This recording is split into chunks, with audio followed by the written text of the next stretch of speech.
Hello akkam jirtan hordoftoota YouTube gaaddisa barnootaa fayyaa keessanii jechuun barbaada. Duraan durseetii ammaas qabadhee kan inni isinii deebi'e keemistirii kutaa 9 qormaata chaaptarii 5ffaa irraa paartii 2ffaatiin hanga gaafii 39 kan oofnu nafaana bu'aa jechuun barbaada. Ibsa gaa wajjin gaafii kana kan hojjennu ta'a. Akkumaan paartii tokkoffaa keessatti isinii wajjin dubbadhee paartii kana akkumaan gara xumuratti fideen gaafilee kanneen hunda Telegram irratti isiniin jedheetiin jira. Telegram ammoo iddoo community jettu chaanaala kana jala community san jala yoo seentan linkiin isaa achi jala isinii kaayetiin jira. Achi jala linkii fudhattanii join gootanii irraa buufattaniit illee dhuunfaadhaan dalaguu dandeessu jechuudha gaafii kanaati. Kanaaf nafaana bu'aan hordofaa jechuun barbaada. Viidiyoo like gochuun eegala. Viidiyoo paartii tokkoffaa yoo laaltan dhugaa dubbachuudhaaf paartii lammaffaa hojjechuuf illee kan nama jibbisiisu ture. Kanaaf namoonni irraa fayyadamtan like godhaa. Hiriyoota keessanii billee share gochuu hin dagatinaa jechuun barbaada. Kanaaf paartii lammaffaa kanaanis gaafilee hafan hunda isaanii ni xumurra. Kana booda gaafilee kanneen Telegram irratti isiniif fidnaa. Nafaana bu'aa nu hordofaa jechuun barbaada.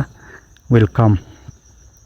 Gaafii aga 20 paartii tokkoffaan kan irraa hojjenne amma immoo paartii lammaffaatiin gaafii 21ffaa irraa kaafneeti kan oofnu nafaana bu'aa. What property of metal is directly explained by the mobility of the localized electron? Maal jecha jechuudha amaloota waliigalaa yookaan amaloota sibiilota keessaa yookaan general property of metal san keessaa kan elektiroonota bilisaan delocalized ta'e yookaan movable ta'an san indirectly ibsamuu kan danda'u isa kamii directly kan ibsamuu danda'u jechuudha. A high density of metal property, B brightness of metal property, C electrical conductivity of metal property, D low melting point. Sibiilonni jechuudha uumama isaaniitiin freely delocalized electron qaba jechuudha. Kanaafuu free delocalized electron sun amaloota sibiilota keessaa maal ibsa jechuudha? Sibiilonni conduct electricity ta'uu isaa ibsa jechuudha. Yookaan sibiilonni maal ta'uu isaa elektirikii dabarsuu isaa kan ibsu maali directly kan ibsu maal jechuudha? Conduct electricity ta'uu isaa ibsa jechuudha. Amaloota waliigalaa keessaa kan mobility of delocalized electronidhaan ibsamu eenyu jechuudha? Electrical conductivity of metal property dha jechuudha. Kanaaf the answer is C ta'a jechuudha. Itti adeemnu na hordofaa jechuun barbaada. Like gochuun eegalaa viidiyoo akkuma eegaltaniin gara gaafii 22ffaatti dhufna. Gaafii 22ffaa gaafii baay'ee barbaachiftuuti fi gaafilee hedduu asirraa qopheessuun kan danda'amudha. Ana immoo iddoo kana fokus akka gootaniif ammallee gaafii tokko irraa isin qopheessite kan hin deebi'e. Gaafiin 22ffaan tun maal jetti? In the electrolytic cell shown in the following feature where do the positive ions or cations migrate? Positive ioniin salphisuudhaaf jechuudha. Biraan isin kaa'e positive ioniin maal jedhamti? Kaataayonii jedhamti. Kallattii kamitti movable taati yookaan karamitti migrate taati manni kallattiiwwan kaataayoniin itti migrate taatu. Fakkeenyaaf ionic compound tokko fakkeenyaaf sodium chloride yoo fudhanne sodium chloride fudhanne biikarii wayii tokko keessatti polar solventii nayne yoo kan keessatti dabalu taate maal ta'e jechuudha? Sodium chloride kun gara maalitti digama? Gara ionotatti gargar digama yookaan dissociate ta'a jechuudha. Kunis ionii positive fi ionii negative itti digama jechuudha. Kana keessaa ionota san keessaa ioniin positive yookaan kaataayinii jedhamtu karamitti movable taati jedhe. Erga fakkeenyaaf iononni san lameen achi keessatti dissociate erga ta'an booda gara elektiroodii isaanii faallaateetti deemanii jechuudha. Kanaaf yoo xiyya kana laaltan fakkeenyaaf fakkii kana irratti xiyya kana yoo laaltan bakki inni nu gaafate tanaa jechuudha. Fakkeenyaaf erga dissociate ta'an booda kaataayiniin free ionitti eega beebi'oota roga kamitti deema jechuudha. Xiyyi kun garam deemaa jira jechuudha? Gara roga maaliiti jechuudha? Asiin fakkeenyaaf kaatoodiidha. Asiin aanoodii jedhama. Elektiroodiin kun jechuudha asiin aanoodii jedhama. Asiin aanoodii jedhama fakkeenyaaf kophatti baasee isin garsiise. Fakkeenyaaf akkuma gartan asiin elektiroodiin tun maali jechuudha? Aanoodii jedhamti. Elektiroodiin biraa ammoo biikarii keessa bakka kana jirti jechuudha. Isiin kun ammoo maal jedhamti? Kaatoodii jedhamti. Kaatoodii jedhamti. Kana booda erga iononni sun asitti keessatti dissociate erga ta'an booda as keessatti polar solventii keessatti kan bulbulamanii erga dissociate adda ta'an booda positive ionii yookaan kaataayiniin san yookaan paartiin sibiilaa san jechuudha. Fakkeenyaaf sodium chloride erga jenne sodiumiin gara ioniitti kanatti diigama jechuudha. Isiin tun garamitti movable taati? Gara kaatoodii kanatti deemti jechuudha. Akkuma xiyyaa achirra suuraa sana irratti argitan garana deemti jechuudha. Maal gaggeessuudhaaf garana deemti jechuudha. Elektiroodii tanaa wajjin reakshinii gaggeessu deemti jechuudha. Logo elektiroodii kana irratti reakshiinoota gaggeeffamu jira jechuudha. Isaanis oksideeshinii fi riidaakshin reakshin kan jedhaman jechuudha. Roga kanaan oksideeshiniitu gaggeeffama jechuudha. Roga fakkeenyaaf aanood gara roga aanoodii kanaan maaltu gaggeeffama? Oksideeshiniitu gaggeeffama. Roga kanaan immoo maaltu gaggeeffama jechuudha? Riidaakshiiniitu gaggeeffama jechuudha. Riidaakshiiniitu gaggeeffama jechuudha. Kanaaf kaataayinii jedhamtu tun yookaan kan poozitiiv taate tun garamitti deemti? Gara roga kaatoodii kanatti achi muuvabil taatee maal gaggeessite jechuudha? Asirratti riidaakshin reakshinii gaggeessite jechuudha. Kunis akkamitti riidaakshin reakshinii gaggeessite jechuudha? Atoomii niwutiraal taate takka uumuudhaaf fakkeenyaaf soodiyem ayoniin tun garana gizee dhufte booda elektiroodii as jirtu tanaa wajjin reakshinii gaggeessuudhaan maal taati? Elektiroonii takka dhabdee jirti jechuudha. Kilooriiniif kannite elektiroonii sana immoo asirra naannoottee dhuftee maal gooti? Bakka tanatti dabalamti jechuudha. Kanaaf gaafa akkasitti dabalamtu ni kannaa jenneen maal taate jechuudha? Soodiyemii niwutiraal taate yookaan soodiyemii atoomii guutuu taate san yookaan istabil kan taate san soodiyemii jalqabaa bu'uuraa sanitti deebiti jechuudha. Kunuma maal ta'e fakkeenyaaf maali riidaakshin jenneen jechuudha. Fakkeenyaaf asitti yoo fudhattan soodiyemii sana gubbatti maaltu jira jechuudha? Chaarjii takka jira jechuudha. Ammoo atoomii niwutiraal taate takka gubbaa chaarjiin jirtu meeqa? Zeeroodha jechuudha. Kanaafuu soodiyemiin erga niwutiraalii kanaa sanatti deebite booda chaarjiin gubbaa qabdu sun zeeroodha. Oksideeshin nambar jennaan jechuudha lakkoofsa kana. Lakkoofsi oksideeshinii kun meeqarraa gara meeqa gaddabare jechuudha. Fakkeenyaaf gaafa asi chaarjii qabu lakkoofsi oksideeshinii isaa takka jechuudha. Garuu lakkoofsi oksideeshinii gaafa niwutiraal ta'u niwutiraalii hundumaaf jechuudha. Atoomii niwutiraal taate hundaafuu lakkoofsi oksideeshin nambariin kun zeeroodha jechuudha. Kanaaf takkarraa gara zeerootti gadi buute jechuudha. Takkarraa garamitti gadi bu'e jechuudha? Gara zeerootti dhufte jechuudha. Kanaaf riidaakshin reakshin wanneeniif maal jechuudha? Lakkoofsa oksideeshin nambarii isaatiitu maal ta'e jechuudha? Dikiriis ta'e jechuudha. Haala kanaatiin negatiif ayoniin yookaan kan kilooriinii san jechuudha. Negatiif ayoniin yookaan tamaal jedhamtu jechuudha. Aan ayen jedhamtu jechuudha. Garamiin muuvabil taati? Gara faallaa kaataayiniitti muuvabil taati jechuudha. Elektiroodii kanarra dhufteeti maal gooti? Elektiroodii aanoodii jedhamtu tanarratti erga dhufte booda isin tun asin maal gaggeessiti? Reakshinii gaggeessiti jechuudha. Reakshinii isin asii gaggeessitu immoo maal jedhama? Oksideeshinii jedhama jechuudha. Asirratti oksideeshin yeroo jennu wanni oksideeshin jenneeniif akkuma kareefuun tana laallesan lakkoofsi oksideeshin nambarii kanarra maal ta'e jechuudha? Ni dabala jechuudha. Fakkeenyaaf soodiyem kiloraayidiidha waan jennee bulbulleef soodiyem kiloraayiidii irraa negatiif ayoonii tan uumtu isa kam jechuudha? Kilooriin ayoniidha jechuudha. Kilooriin ayoniin gara kana dhuftee maal gaggeessiti? Reakshinii gaggeessiti jechuudha. Reakshinii gaggeessitu maal taati jechuudha? Isin tunis negatiif elektiroodiin tun dhuftee maal taati jechuudha? Elektiroonii takka ofirraa baafti jechuudha. Elektiroonii takka gaafa ofirraa baaftu duubaan lama qabdi. Kilooriinii moolekiyulii ida'u maal taati jechuudha? Elektiroonii takka akkasii ofirraa baafti jechuudha. Amma akkana jechuun maal jechuudha? Elektiroonii tana maaliif kannite? Soodiyemiidhaaf kannite jechuudha. Elektiroonii duraan irraa fudhatte san ni deebifteef jechuudha gaafa anoodii kanaa wajjin reakshinii gaggeessitu. Kanaaf as keessatti imma fakkeenyaaf gaafa as ilaaltan lakkoofsa oksideeshin nambarii isii meeqa jechuudha? Negatiiva takka jechuudha bakka sanatti. Lakkoofsa oksideeshiniidha. Lakkoofsa chaarjiitii wajjin wal qixa waan ta'eef negatiiva takka jechuudha. Gaafa immoo xiyya kanaa yookaan inni kannaa kana achi dabarree ilaallu asitti maal ta'e jechuudha?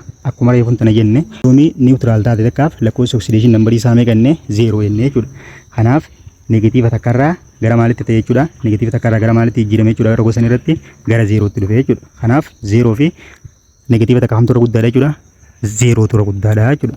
Kanaaf lakkoofsa oksideeshin nambarii kun waan dabaleef maal jennee ni yaamne maqaa isiiti? Reakshinii kana maal jennee yaamne maqaa isaa? Oksideeshin reakshin jennee yaamne jechuudha. Kanaaf tan inni gaafate san qofa itti yoo deebine kaatoodiin gara muuvabil taayee waan inni gaafateef gara roga kaatoodii yookaan immoo negatiif elektirooditti muuvabil tahaa jechuudha. Kunis kaayyoon isaa maali? Riidaakshin reakshinii gaggeessee gara niwutiraal atoomitti jijjiiramuudhaaf jechuudha. Kanaaf toward the what negative electrode which is called cathode kan jedhamti movable ta'e jechuudha. Kanaaf the answer is B ta'e jechuudha. Gaafii tanaaf viidiyoo laayik godhachuun dagatina. Itti hafuufnu gara gaafii 23ffatti yoo deemne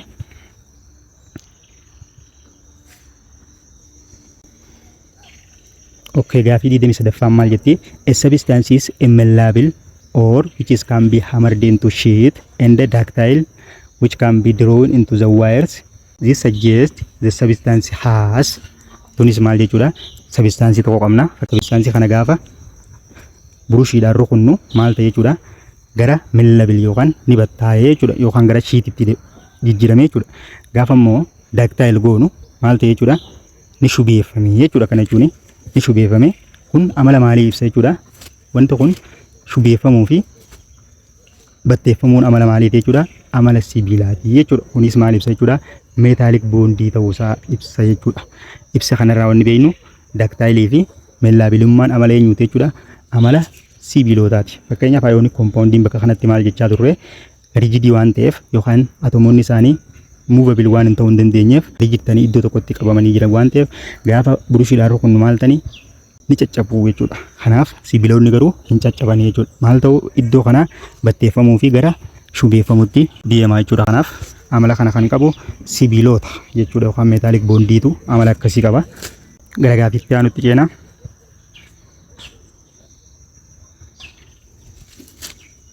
Okay, gaafii 20 yoo dhufne. Which statement is about the reactivity of covalent compound is true?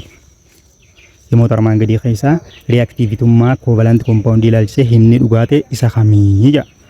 A. They are reactive faster than ionic compound because bonds are easily to break. B. Their reaction are generally slow because breaking covalent bonds require high energy. C. They only react in solid state.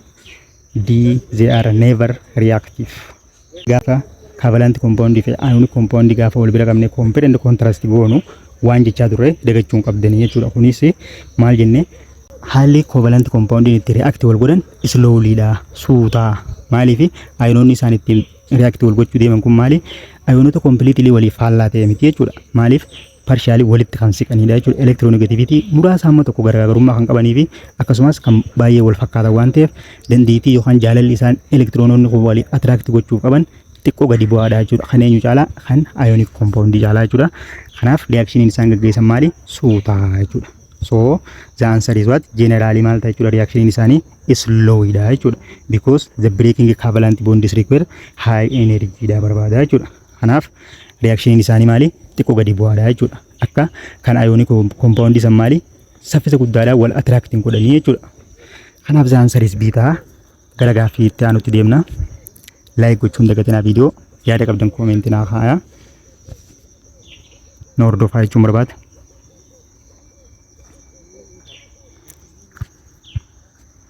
Okay, gara gaafii 25 yoo dhufne in the Lewis structure of carbon tetrachloride the carbon atom is surrounded by A. 4 single covalent bond, B. 2 double covalent bond, C. 1 triple and 1 single bond, D. 4 ionic bond.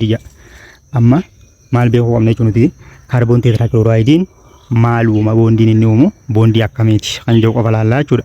Isaan kun lamaanuu sibiila moo sibiilaloota? Sibiilaa fi sibiilalaa walitti dhufe moo isaan lameenuu sibiilala kan jedhu dura beekuu qabna jechuudha. Asirraa kaarboonii fi kilooriiniin maali jechuudha? Sibiilalaa jechuudha. Kanaafuu sibiilala lamarraa wanti uumamu maali jechuudha? Covalent compoundidha jechuudha. Kanaaf warra ionic jedhu ofirraa balleessuu illee ni dandeenya jechuudha. Salphumatti warra ionic jedhu X ofirraa gootaa jechuudha. Maaliif bondiin kaarboonii fi kilooriinii jidduu jiru isaan lamaanuu sibiilala waan ta'aniif maal ta'a jechuudha? Covalent bondii uumaa jechuudha. Kanaafuu warra ionic jedhu ofirraa cancel goote warra kaan compare and contrast goote kasirrii ta'e deebii godhachuu dandeessa jechuudha. Kanaaf kan ionic jedhu tokko qofa waan ta'eef tokko cancel ofirraa goonee jira. Sadeen keessaa kam akka ta'u ni ilaalla jechuudha. Kana booda maal goona? Structure isaa maal goona? Ni keenya jechuudha. Akka Lewis jeesanitti eenyutu seentariidha jechuudha. Seentara atamiin kaarboniidha jechuudha. Kaarboniin elektiroovaalaansii ni qaba jechuudha. Outermost isaa irraa elektiroovaalaansii 4 qaba jechuudha. Kana booda elektiroovaalaansii isaa 4 itti naanneessine keenya jechuudha. Kana booda akkanatti ni keenyaaf jechuudha. San booda kilooriiniin garee torbaffaa waan ta'eef elektiroonii tokko qofa barbaada jechuudha. Maal ta'uudhaaf? Octet rule yookaan stabil ta'uudhaaf jechuudha. Kilooriin tokko bakka kana keessaa, kilooriin kaan as keessaa, kilooriin kaan roga kanaan keessaa fi kilooriin kaan as yoo keenye elektiroonii takka asiin jaan hafte asiin akka maree duraanii san keenyeefiiti. Asiinis jaan isaa keenyeefiiti. Takkitti reakshinii gaggeessuu ni deemu immoo gara bondii kanatti aansine yoo keenye tuqaa gara elektiroonii kanatti aansine keenya jechuudha. Kana booda isaan kun reakshinii asiin gaggeessu, isin tunis reakshinii gaggeessa. Kana keessatti maal ta'e jechuudha? Kilooriiniinis takka participate goote, kaarbooniinis takka participate goote jechuudha. Bondii afran ulfu akkas ta'a jechuudha. Kana booda bondii tana maal jennee yaamuu dandeenyaadha amma? Bondiiwwan tun afranuu maali? Singiliidha jechuudha. Singil bondiidha jechuudha. Kana keessaa single covalent bondii dha jechuudha isaan kun hundinuu. Yoo lakkoofne baay'inni isaanii meeqa jechuudha? 1 2 3 4 jechuudha. Kanaafuu maal ta'e jechuudha? 4 single covalent bondii jennee yaamna jechuudha. 4 single covalent bondiitu uumamaa isaan kana gidduutti jennaan jechuudha. Okay, gaafii 26tti yoo deemne gaafii 26 maal jedha? An ion is formed. Which of the following is true? Which one of the following is true about ion formation? Maal jechuudha? Ioniin akkamitti uumama yookaan uumama ionii ilaalchisee kamtu dhugaadha jedha. Himoota armaan gadii kana isaa waa'ee uumamuu ionii wajjin wal qabatee himni dhugaatee isa kamii jedha. Kunis maali? Ionii gidee jennu maal jechuudha? Negatiivii fi poozitiivii osoo hin ta'in chaarjuma qabaachuu isiitiin jechuudha. Atoomii chaarjii qabeessa taateen maal jennaan jechuudha? Ni ionoitee jennee yaamna jechuudha. Kanaaf ionummaa kanarratti hundaa'uudhaan himni dhugaatee isa kamii jedha. A, the number of protons change. B, the identity of the elements change. C, the number of neutrons change. D, the number of electrons change. Maal jechuudha? Gaafa ioniin gaafa uumamu yookaan atoomii neutral taate takka irraa chaarjiin gaafa uumamtu adeemsa ionization energy jennum saniin maal ta'a jechuudha? Takka gara negative chargetti takka gara positive chargetti maal taati? Ionized taati jechuudha. Kunis maaltu jijjiirama gaafa yeroo jennu maaltu jijjiirama? Lakkoofsa elektiroonii isaaniitu jijjiirama jechuudha. Fakkeenya yoon isin godhe fakkeenyaaf elementiin A jedhamtu takka lakkoofsi atomaa isii 11 yoo ta'e lakkoofsi hanga isaa 23 haa ta'uuti fakkeenyaaf. Amma yeroo fakkeenyaaf niwutiraalii katteessu tana lakkoofsi elektiroonii fi lakkoofsi pirootoonii maali? Wal qixaa jechuudha. 11 ta'a jechuudha. Garuu fakkeenyaaf yoo atoomiin tun poozitiiva takkaan akka chaarjii maal jechuudha? Ka jijjiiramu kamii? Akka keessatti amma fakkeenyaaf atoomii chaarjii tanaaf lakkoofsa elektiroonii, lakkoofsa pirootoonii fi lakkoofsa niwutiroonii yoo barbaanne meeqa ta'a jechuudha? Lakkoofsa elektiroonii isii tana chaarjii tanarraa hirrifnaa jechuudha. Maaliif chaarjiin tun irraa baatee waan ta'eef ka duraan 11 ture kanarraa takka yeroo hirrifnu meeqa ta'a jechuudha? Elektirooniin gara 10tti gabbu'a, pirootooniin ammoo osoo chaarjii waan fedhe jijjiiramaa oolee inni maali? Koonistaantidha. Kanuma ta'a jechuudha. 11 ta'a. Kana booda niwutirooniin ammoo lakkoofsa hangarraa lakkoofsa maalii hirrifna jechuudha? Lakkoofsa pirootoonii isaa hirrifna waan ta'eef niwutirooniis akkas kaalkuleet goone jechuudha. Kanaaf inni jijjiiramu kami jechuudha? Lakkoofsa elektirooniiti jechuudha. Asumaan atoomiin takka reakshinii fakkeenyaaf keemikaal reakshinii keessatti kan ittiin hirmaattu lakkoofsa eenyuutiin jechuudha? Lakkoofsi isiin paartisipeet gootu kun lakkoofsa elektirooniiti jechuudha. Kanaaf lakkoofsa elektirooniitiitu jijjiiramaa jechuudha gaafa atoomiin niwutiraal taate gara ayonaayisd yoo taatu feetu poozitiivaan takka negatiivaa yoo chaarjooyite elektiroonii isaaniitu qofaatu jijjiirama malee pirootooniin koonistaantiidha jechuudha. Kanaaf maaltu jijjiiramuu danda'a? Lakkoofsa elektiroonii elementii saniitii jijjiiramaa jechuudha yeroo ayooniin uumamu. Kanaaf the answer is D taha. Gara fuulduratti haa deemnu. Okay, gara gaafii 27ffatti hodhufne gaafii 27ffaan maal jaa? Which substances would you predict to have the highest melting point based on its bonding type? Gosoota bondii yookaan bondii taayipii isaanii itti keessaa qaban irratti hundaa'uudhaan kan wantoota armaan gadii kana keessaa kamtu melting point yookaan qabxii baqinaa olaanaa qaba je? A, water. B, methane. C, sodium chloride. D, nitrogen gas. Akkuma kanaan dura jennee jechuudha yeroo tiitoriyaalii barannu ionic compoundiin bondiin inni uumu maali? Kan kaabalantii caalaa maalidha? Jabaadha.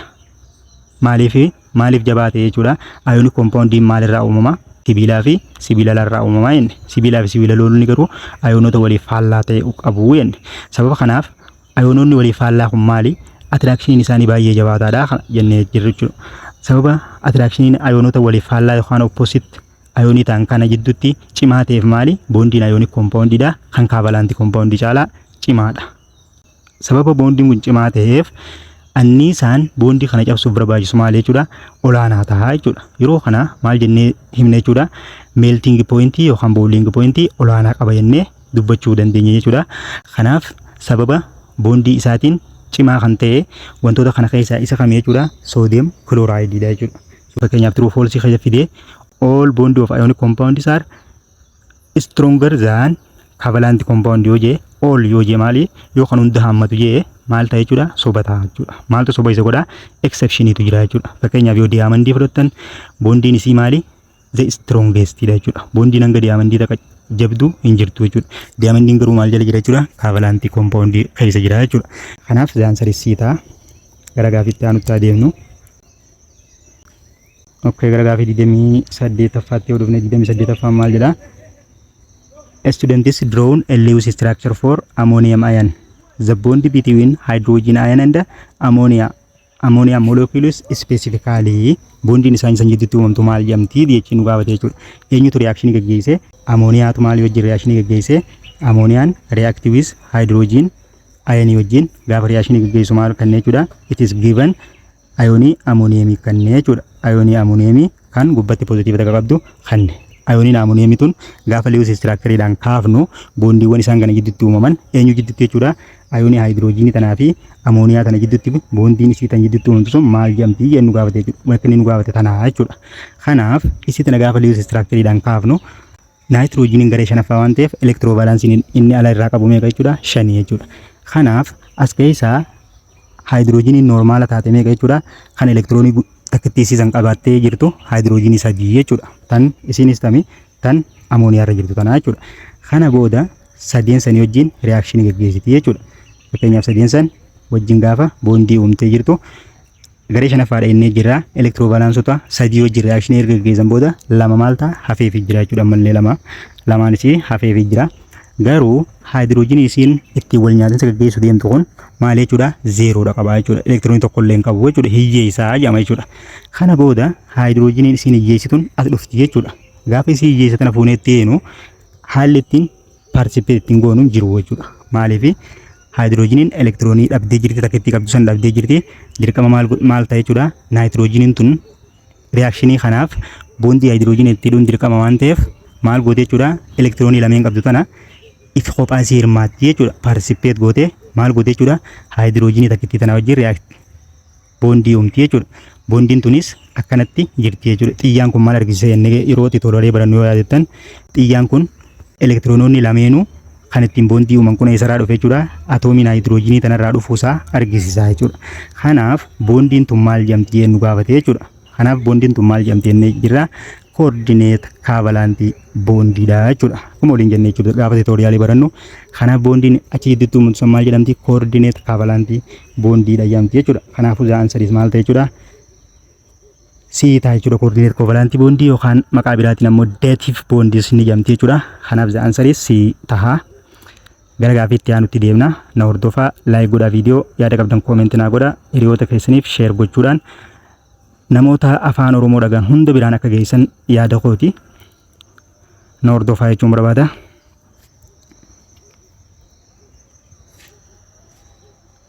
Okay, gara gaafii 29ffaatti yoo dhufne gaafii 29ffaan maal jedha? If the element X has an electronegativity of 3 and element Y has an electronegativity of 0.8, the bond in XY is most likely to gaafiin tokko takkittiin tun waan hedduu isin hubachiifti jechuudha. Akkamitti atoomiin tokko yoom poolaariidha, atoomiin tokko yoom nan poolaariidha, atoomiin tokko yoom ayoonik boondiidha kan jedhu gaafilee sadii asirraa hubachuu ni dandeessan jeetii yaada. Kanaaf maal jechaa jira? Atoomiin X jedhamtu takka elektiroonegatiivitiin elementiin X tun qabdu kophaa isiitiin meeqa jechuudha? 3 jechuudha. Kun meeqa qabdi? 3 qabdi. Duwwaa tuqaa 8 qabdi. Kana booda elementiin X fi Y tun gaafa boondii uuman XY ta'a jechuudha. XY boondii uumanii ta'anii jechuudha. Asirraa nuti maal beekuu qabna? Boondiin X fi Y ittiin wal qabatan kun boondii tam akka taate maaliin beekuu kan dandeenya jechuudha? Elektiroonegatiiv differensii isaanii shalaynaa jechuudha. Kunis elektiroonegatiiv differensii isaanii kamitti shalaynaa? Kan elektiroonegatiivitii guddaa qaburraa kan elektiroonegatiivitii xiqqaa qabu irreefnaa jechuudha. Kana booda differensii elektiroonegatiivitiin isaanii is equal to inni guddaa qabu meeqa? 3. Kana booda xiqqaa kan qabu meeqa? 0.8 jechuudha. Isa kana gaafa walirraa hir'isnu meeqa ta'e jechuudha? 2.2 ta'a jechuudha. Asirraa nuti waan beeknu qabna jechuudha. Gaafa elektiroonegatiiv differensiin isaanii lamaa fi isaa ol ta'u wanti sun maal jechuudha? Ayoonik boondii ta'a. Gaafa jidduu 0.5 fi hanga 2tti kan jiran jechuudha.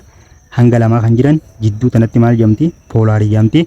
Ammoo leezaan 0.5 yoo ta'e fakkeenyaaf maal jedhama jechuudha? Nan poolaariidha jechuudha. Amma nuti elektiroonegatiiv differensii isaanii meeqa arganne jechuudha? 2.2 arganne jechuudha. Kana jechuun maal jechuudha? 2 fi isaa oliin maal jennee jirra? Boondiin sun maal taate jechuudha? Boondii ayoonikiiti jennee deebisuu dandeenya jechuudha. Kanaas bifa kanaan samaraayis gochuu dandeessu jechuudha.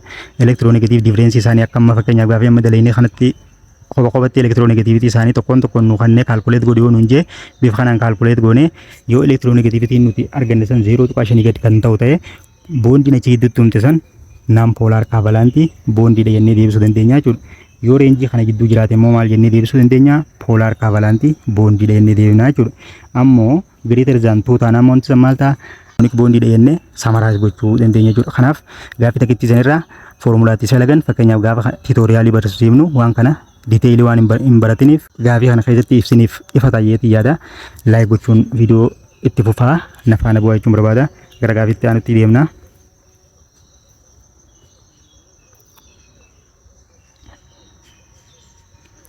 Okay, gara gaaffii 30ffaatti yoo dabarre gaaffii 30ffaan maal jetti? What distinguish a coordinate covalent bond or dative bond is different from normal covalent bond? Coordinate covalent bond wanti normal covalent irraa wanti adda isa godhu maali jechaa jira jechuudha. A, the shared pair of electrons is internally provided by only one of the bonding atoms. B, the bond can only form between two metallic atoms. C, the electrons are completely transferred to form positive charged ions. D, it is significantly weaker than normal covalent bond once it has been fully established. Karakterii biraa hundaan wal fakkaataadha jechuudha. Coordinate covalent bondii fi normal covalent bondiin jechuudha. Gaafa bondii isaan ilaallu cimina isaaniitiinis dheerinaa fi gabaabina isaaniitiinis gaafa compare goonu maali isa normal covalent bondii wajjin baay'ee wal fakkaataadha jechuudha. Wal fakkaataadha. Garuu maaliin adda jechuudha? Elektiroononni lameen isaan donate godhan akkuma gaaffii kanaan dura dalayne san irra yoo ilaaltan nitrogen elektiroonii lama donate godhee yookaan participate godhee gaafa hydrogen wajjin bondii akkasitti uumu san isin sun coordinate jedhamti. Bondii uuman booda covalent bondii numa jedhamti jechuudha. Garuu wanti adda isa godhu elektirooniin lameenuu eenyurraa dhufa jechuudha? Atomii takkarraa dhufa jechuudha. Kanaaf deebiin isii tanaa maal ta'e jechuudha? A ta'a jechuudha. The shared pair of electron. Elektiroononni cimdiiwwan paired ta'an san yookaan kan raabsaman san yookaan kan bondii uuman san guutumaan guututti eenyurraa dhufa? Atomii takka qofarraa kan dhufu ta'uu isaati jechuudha. Kanaatu adda isa godha jechuudha normal bondii irraa. Kanaaf the answer is A ta'a. Gaaffii baay'ee barbaachiftuu fi konseptii waa'ee kanaa sirriitti isin hubachiifti jedhee yaada. Itti hafuufnu. Okay, gara gaaffii 31ffaatti yoo dhufne gaaffiin 31ffaan when coordinate covalent bond forms between ammonia and hydrogen ions to create ammonium ions, how many electron does the hydrogen ion contribute to new bond? Maal jechaa jira jechuudha. Gaafa reactioniin ammoniyaa fi hydrogen ionii gidduutti gaggeeffame ammonium ionii uumu adeemsa isaan kana uumuu keessatti elektirooniin hydrogen ioniin contribute godhe yookaan acha keessatti participate godhe meeqaa jennu gaafate jechuudha. A 1 electron, B 2 electron, C 0 electron, D 4 electron. Kana gaafilee fudulayne sanirraa isiniif galaayetii yaada. Gaafa hydrogen fakkeenyaaf normal isiitiin elektiroonii takka uumamaan silaanii qabdi jechuudha. Gaafa immoo akkana charge hoyitu maal taate jechuudha? Elektiroonii takka itti qabdu san lost gootee jirti jechuudha. Kana keessatti gaafa ammoniyaa wajjin bondii uumtu akkuma reefu jenne san maali? Isin participation isii keessatti hin jiru jechuudha. Elektirooniin isin as keessatti participate goote hin jiru jechuudha. Maalirraa dhufte elektirooniin lamaanuu nitrogen irraa itti dhufte bondii waliin kan uuman ta'uu isaati. Kanaaf 0 elektirooniidha jechuudha. Elektirooniin ayonii hydrogen tanarraa participate taate maali? Hin jiru jechuudha yookaan 0dha jennee deebisuu dandeenya. Gaaffii tokko karaa meeqaan gaafana kanatti isin barsiisu konseptii waa'ee kana detailii kan isin galu ta'uu isaa hubadheetiin bifa kanaan isin qopheesse like gochuun hin dagatinaa jechuun barbaada. Itti hafuufnu.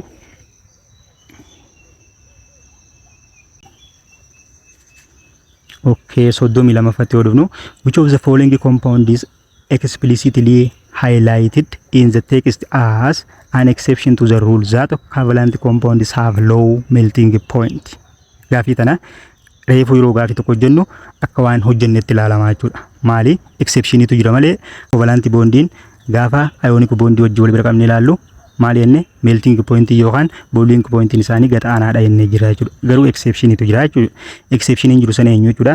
Diamandiidha jechuudha. Diamandiin yoo fudhatte covalent bondiidha. Garuu immoo ciminni bondii kanaa yookaan melting point isaa maali? Bondiiwwan jiran hunda caalaa jabaadha jechuudha. The strongest jechuudha. Bondii kamiyyuu caalaa maali? Bondiin diamandii keessatti uumamtu baay'ee cimaadha. Kana jechuun maali?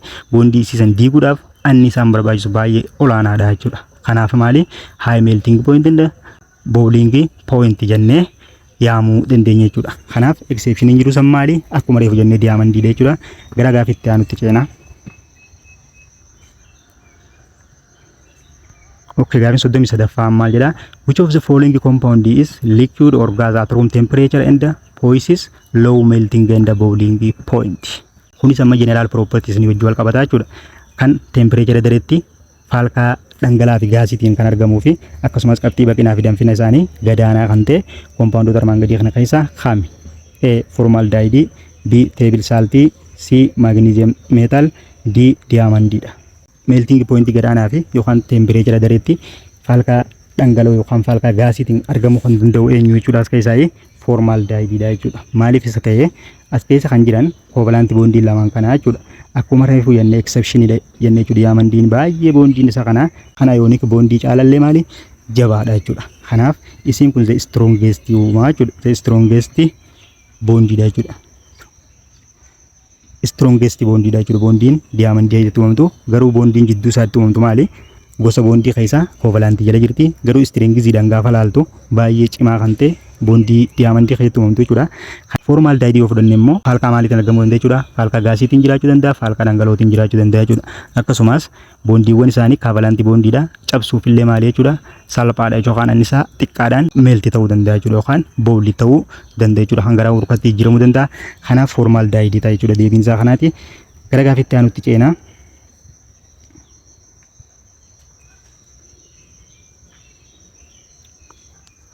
Gaafi 34 yoo dhufne 34 maal jedha? What property allows the piece of metal to be drawn out into thin wires without breaking? Amaloota sibiilota armaan gadii keessaa kan yeroo fakkeenyaa fi yeroo rukutamu yookaan burushiidhaan yoo rukuttu jechuudha fakkeenyaa fi osoo hin caccabin gara waayiriitti yookaan gara shubootti kan ittiin jijjiiramu amaloota armaan gadii kan keessaa kamii jedha? A low density ta'uu isaati, B brightness ta'uu isaati, C ductility ta'uu qabaachuu isaati, D ammoo electrical resistance ta'uu isaati jedha. Amalli asii yoo ilaaltan waayirii uumuudhaaf maal ta'uu qabaachuu isaanii ductile ta'uu qaba yookaan shubeeffamuu qaba jechuudha. Shuboo elektirikii fakkeenyaaf kooperiin shuboo elektirikii uumuudhaaf maal ta'uu qaba? Gara ductile ta'uu qaba, shubeeffamuu qaba jechuudha. Kanaaf ductility'n amaloota sibiilotaa keessaa kan maal uumuuf barbaachisu jechuudha. Kan shuboo elektirikii fa'aa uumuudhaaf nu barbaachisu ta'uu isaati. Kanaaf deebiin isaa maal ta'a jechuudha? Shubeeffamuu ta'a jechuudha. Amala kana kan qabsiise like gochuun dagatinaa viidiyoo warreen haaroo taatan subscribe godhuu hin dagatinaa. Yaada qabdan koomentii jalanaaf kaa'aa jechuun barbaada. Paartii lammaffaatiin blank space dha. Blank space kanaas bifa gaariidhaan kan waliin guunnu ta'a. Gaafilee kana marasaa kan hojjettan taanaan boqonnaa chaaptarii 5ffaa kana gaafilee keessaa ban qormaata keessan irratti bifa salphaa ta'een deebisuu dandeessan jeetii yaada. Haa xumurru paartii lammaffaatti haa darbarru. Paartii lammaffaan blank space dha jechuudha. Tokkoon isaa qabxii 2 ba'ataa bifa sirriitiin guutuu qabdu jechuudha. Okay, gaafi 35ffaatti yoo dhufnu the fundamental force that holds atoms together to form molecule or compound is defined as humnoota bu'uuraa ta'ee kan atoomoota walitti qabuudhaan gara moleculeetti jijjiiru yookaan gara compounditti jijjiiru maal jamachuudha? Fundamental force jidduu sanitti akkasitti atoomii wal qabsiisee moleculee uumusan maal jamaadha? Amma maal nu gaafate jechuudha? Bondii san jidduu san nu gaafate jechuudha. Maal jenneeti yaamne jechuudha? Chemical bondii dha jechuudha. Chemical bondii dha jechuudha deebiin. Atoomiin chemical bondiidhaan wal qabatee maal ta'a? Moleculeeta akkasuma maal ta'a? Compoundii ta'a jechuudha. Kanaaf bondiin san jidduutti uumamu yookaan fundamental force sun maal jechuudha? Chemical bondii dha jechuudha. Gara gaafi 36ffaatti darbina. The atoms can satisfy the octet rule in 3 distinct ways: by losing, by gaining, or by blank their valence electron. Gaafin tun paartii tokkoffaa keessattis foormii bifa kana qabattee filannoo keessatti isiniif dhiyaattee jirti jechuudha. Atoomoonni octet rule yookaan seera 8ffootaa akka itti guutan karaalee gurguddoo sadiitu jira. Isaanis tokko atoomii tokko elektiroonii waliif share gochuudhaan, by lose gochuudhaan, by gain gochuudhaan jechuudha. Kanaaf iseen asirraa hafte sadeen san keessaa losing ni jirti, gaining ni jirti, garuu tamtu hafe jechuudha, sharing tu hafe jechuudha. Kanaafuu bakka kanarra maal goota? Sharing goota jechuudha. sharing their valence electron to form what octet rule kana satisfy gochuudhaaf way yookaan karaalee gurguddoo sadeen kanaan atomonni walitti dhufuudhaan compound yookaan molecular uuma jechuudha. Gara gaafiitti aanutti ceenaa. Gaafii 37ffaan an ionic bond is typically formed when valence electrons are transferred from metallic atoms to blank atom. Maal jennee jechuudha tun maal beekuus barbaachifti. Ionic bond eenyu fi eenyu irraa uumama jechaa turre meetaalii fi nam meetaalii irraa uumama jechuudha. Akkasumas elektiroonni san gaafa transfer ta'u roga kamirraa kamitti deema kan jedhu roga sibiilaati irraa gara maalitti deema gara nan meetaalii sanitti deema jechuudha. Kanaaf elektiroononni san sibiila irraa gara mitti deema gara nam meetaalitti deema jechuudha. Kanaafuu blank space tanarra maal guutte jechuudha nam meetaaliitu deebii sirrii ta'a jechuudha. Gara gaafiitti aanutti ceenaa nafaana bu'aa jechuun barbaada.